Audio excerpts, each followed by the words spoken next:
No primeiro livro aqui, Obadias, no primeiro capítulo, vai estar tratando sobre a inimizade entre os irmãos. Perceba que a profecia está sendo direcionada aos edomitas. Quem eram os edomitas? Eram descendentes de Rebeca e de Isaac. Por conseguinte, eles tiveram os filhos Jacó e Esaú. Desses dois homens vieram duas poderosas nações, os edomitas e os israelitas. Então eram nações co-irmãs. Pois bem, vamos analisar agora os principais pontos aqui, começando no capítulo 1 da nossa unidade 2 do livro Profetas Menores. Para você ter êxito, para você ter um grande sucesso ao estudar os profetas menores, profetas maiores, todos os livros da Bíblia, é importante você responder a 4 perguntas. Quais são? Você precisa identificar quem, onde, para quem e por quê. Ou seja, quem escreveu, onde ele escreveu, para quem ele escreveu e por que ele escreveu. Você respondendo a essas 4 perguntas, você terá entendido muito bem e poderá responder satisfatoriamente todas as questões relativas ao livro. Pois muito bem, Obadias, ele vai estar aqui falando sobre uma questão muito importante, que é a inimizade entre os irmãos. A inimizade entre os irmãos. Algumas coisas nos chamam bastante atenção. Primeiro, que o livro de Obadias, ele é o menor livro da Bíblia. Segundo, que nós vamos observar que Obadias e Naum são os únicos livros que não são citados no Novo Testamento. Ainda assim, isso não diminui a sua importância e relevância para o contexto da Bíblia Sagrada e para a nossa fé salvífica. Ele é por demais importante e o tema é por demais urgente e atual. Vocês vão perceber, no início da aula eu aqui estive falando que este povo edomita, ele é oriundo de um relacionamento de Rebeca, o relacionamento de Isaac, que começa na verdade muito bem. Nascem aí desse relacionamento 2 filhos gêmeos, o primeiro é Esaú e logo em seguida nasce Jacó, segurando no calcanhar ali de Esaú, mas sai por último. E a Bíblia é bastante enfática em Gênesis dizer que os dois brigavam já desde o ventre. Se percebe ali que haveria uma grande rivalidade. Essa rivalidade, ela vai se perpetuar. Para você entender este breve histórico aqui, depois que Jacó acontece dele fugir, depois de Jacó fugir da presença do irmão com medo do irmão o matar, ele passa 20 anos longe, depois retorna, os irmãos se reencontram, se perdoam, se abraçam, mas ainda assim fica uma animosidade. Percebam que passa 430 anos, Israel está lá no Egito, preso, está lá escravizado, e quando Deus resolve tirar com mãos fortes a nação de Israel ali do subjugo da escravidão ali no Egito, nós vamos perceber que quando Moisés está conduzindo o povo, logo de início ele vai passar em uma terra. Que terra era essa? A terra onde habitava os edomitas. E o que Deus fala para Moisés? Moisés, eu não quero que você brigue com este povo, porque os edomitas é uma nação que são irmãos de vocês. E desta forma Moisés procedeu. Ele tratou de uma forma muito carinhosa todos os moradores ali daquela cidade, daquela região. Ao passo que os edomitas trataram de forma muito severa, repreenderam, trataram de forma muito truculenta e impediram Israel de passar por este local. E isso causou um enorme prejuízo, porque Israel teve que fazer uma grande volta, aumentou em muito o seu percurso e não pôde passar no meio deste povo, os edomitas. Mas na frente nós vamos observar o próprio rei Davi. Ele agora subjuga esta nação de uma forma bastante estratégica, porque passava por essa região grande parte do poder econômico. Ali estava uma estrada onde passavam estradas inclusive imperiais. Então estrategicamente para Davi era muito importante. Então ele toma esta cidade, ele toma esta nação, subjuga este povo, mas esse povo toda a vida com muito ódio de Israel. Mais na frente nós vamos observar no período do rei Jorão que os edomitas invadem de uma forma bastante truculenta a Jerusalém, ao reino de Judá, e de uma forma muito terrível, promove uma terrível carnificina. Foi algo realmente terrível e isso só aumentou ainda mais o ódio entre essas duas nações. Nós vamos observar que no período do rei Josafá, um pouco mais na frente, os edomitas se aliam a mais duas nações, os amonitas e os moabitas, que também eram co-irmãs, descendentes ali de Ló, e eles se reúnem agora contra a nação de Israel para poder derrotar esta nação. Nós vamos perceber que ali Josafá, ele levanta um jejum, ele levanta um grande clamor. Deus dos altos céus resolve atender, dá vitória sobre essas três nações co-irmãs, e Israel prevalece, mas ainda assim permanece aquele terrível ódio. Nós vamos observar agora, já no período do ano 580 antes de Cristo, esta nação, os edomitas, se aliando a Nabucodonosor, do Império Babilônico, ali da Babilônia, para poder subjugar. E foram os principais aliados dos babilônicos, que inclusive os edomitas massacraram, destruíram a nação de Israel. A nação de Israel é levada presa, é levada cativa. Mais na frente nós vamos observar que esse povo agora se muda de lugar. Eles vão ficar agora na atual porção onde hoje está ali os palestinos. E eles mudam inclusive de nome, eles passam a ser a região da Idumeia. Então quem morava ali era Idumeu. Ali a gente vai perceber e observar inclusive alguém muito proeminente dos edomitas, que vai reinar inclusive ali em Israel. Falo de quem? Os Herodes. Herodes, o tetrarca, começa com Herodes Idumeu, já falando de onde ele era Idumeu, ou seja, era edomita. Para você que não sabe, então existia aqui uma ascendência de Herodes em meio ao povo judeu, ao povo da promessa. Veja que eles ali são cordeiros de Esaú. E nós vamos perceber que isso ainda vai se perpetuar. Já no ano 70 depois de Cristo, ali com o general Tito, parece que essa nação ela vai sumir do mapa.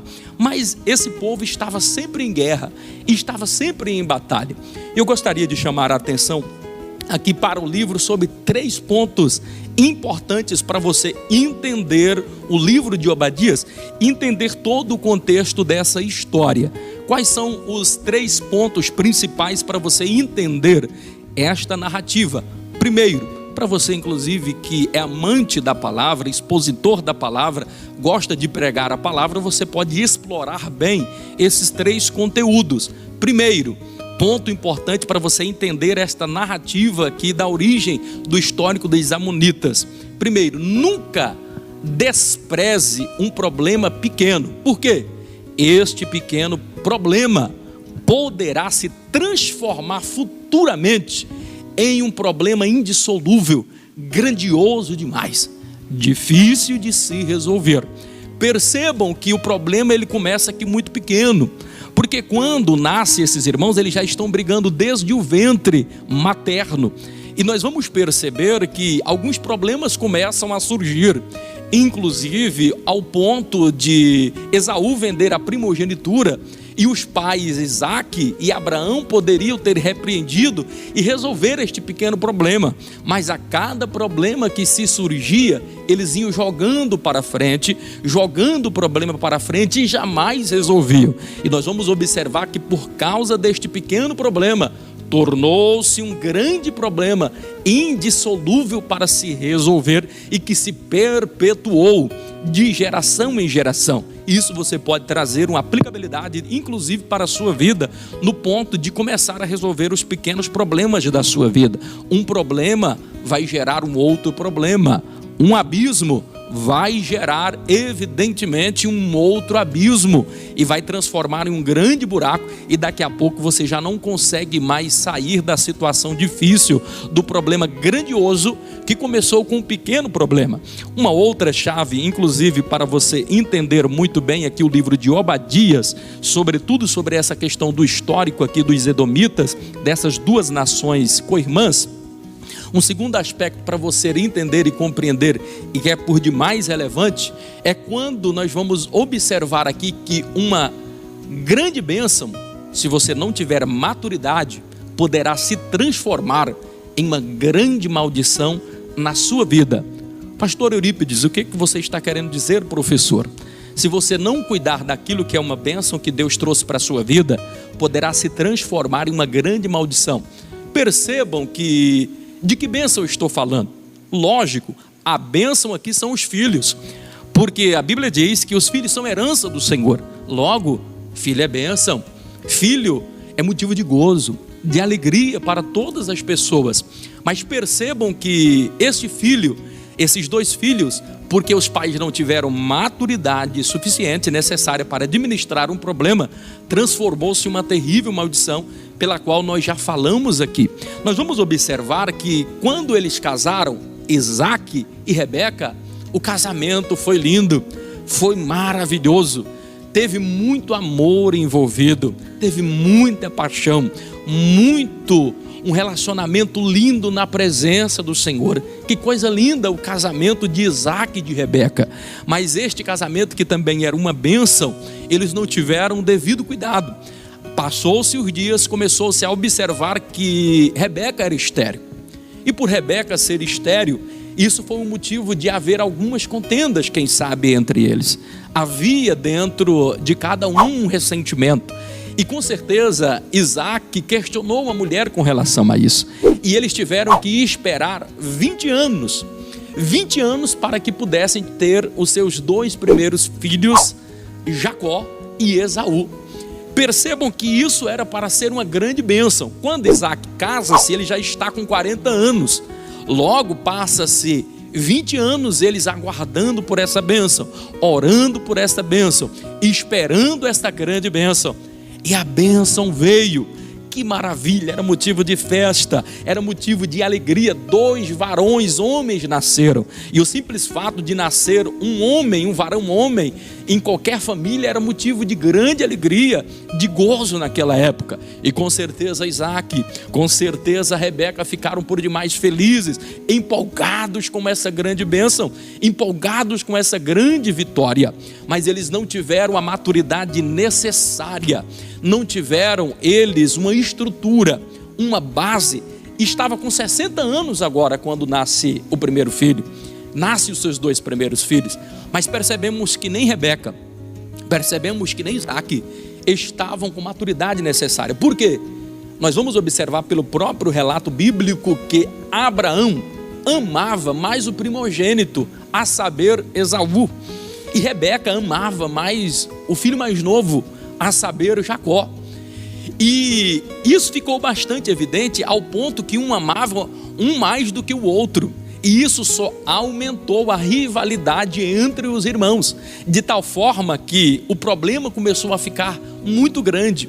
Aquilo que era para ser bênção se transformou em uma grande maldição.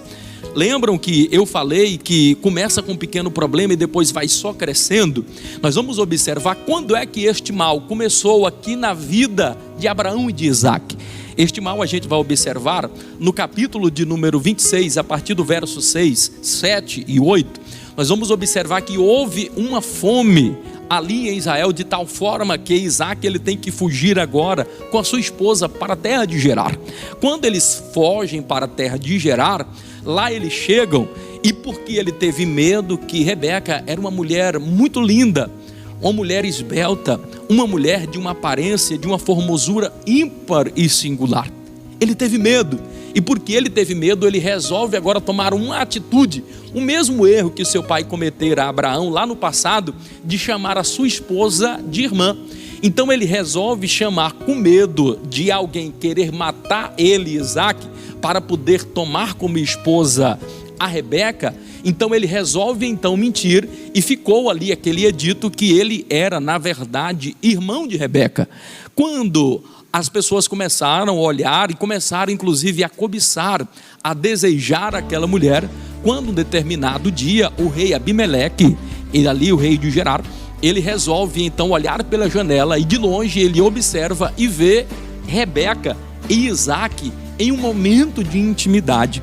Então ele percebe que eles não eram irmãos, e sim eram marido e mulher.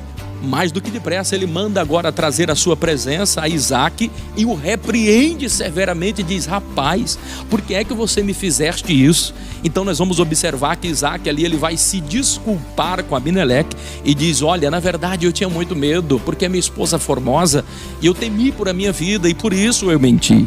Então agora Abimeleque pega e diz: rapaz, não faça isso, porque qualquer um aqui poderia ter se deitado com a sua mulher porque ela é formosa, e você traria maldição para a nossa nação. Você percebe o mal que você causou? Então ele fica bastante envergonhado, mas ainda assim nós vamos observar que até que faz ali um trato entre eles, se perdoa e lança um edito que qualquer que tocasse naquele homem, que tocasse naquela mulher, sofreria sanções e pena. E naquela região ali, aquele homem foi próspero e abençoado. Mas o que eu quero chamar a atenção? Porque aqui é o ponto culminante. Não se sabe ao certo o grande prejuízo emocional que teve na cabeça de Rebeca por este homem ter mentido, dizendo que Rebeca era apenas sua irmã.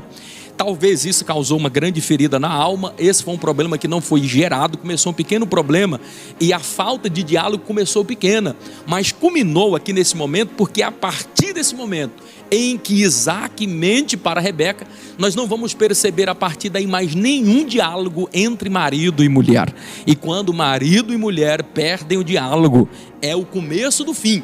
Perceberam que o problema começou pequeno e se transformou em um problema grandioso. E o problema só vai aumentar porque a bênção que chegou, mas porque não havia diálogo agora e está tudo intercalado, essa bênção se transformou em uma grande maldição, porque os pais não souberam administrar. Um pai não pode mostrar predileção pelo filho em detrimento do outro. Precisa haver aí uma sabedoria para administrar. Ambos faltaram sabedoria para resolver esse problema. Resumindo aqui, essa questão aqui, é por demais importante nós entendermos, termos maturidade para receber as bênçãos de Deus, as grandes bênçãos de Deus, e ter maturidade para que essa bênção não se transforme no futuro em uma grande maldição.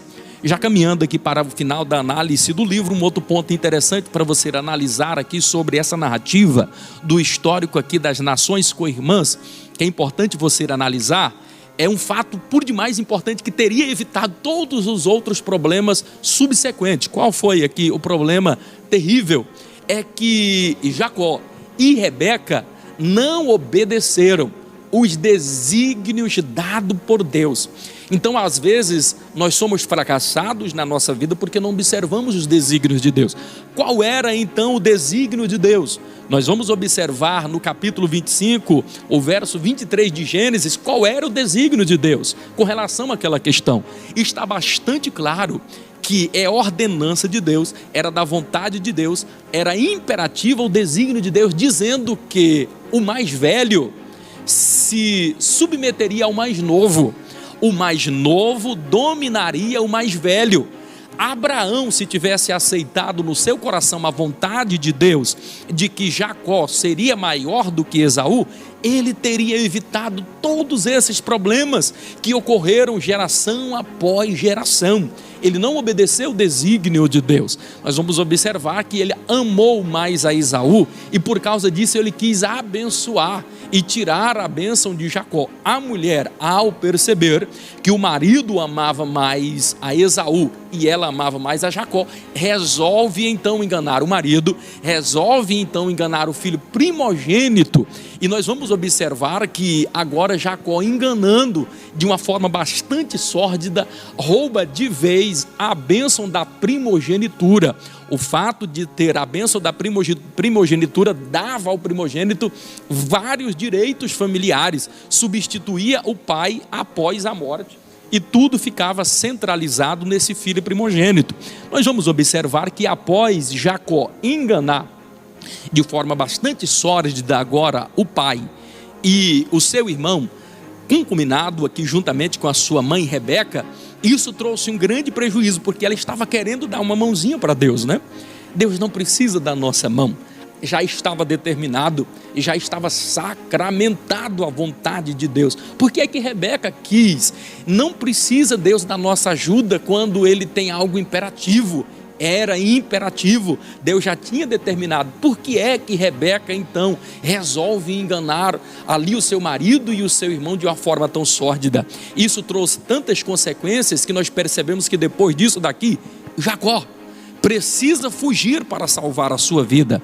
E nós percebemos que Jacó nunca mais pôde ver a sua mãe nunca mais pôde ver o seu filho. Jacó não pôde mais ver em vida o seu pai Abraão, porque 20 anos ele passou distante, e nesses 20 anos que ele passou distante, o seu pai e a sua mãe morreram. Observa o prejuízo tão grande, porque eles não cumpriram os desígnios de Deus. Quando eles retornam, ainda que selam uma paz ali momentânea, mas os pais já não estavam vivos. O que eu aprendo de lição? Vamos obedecer os desígnios de Deus.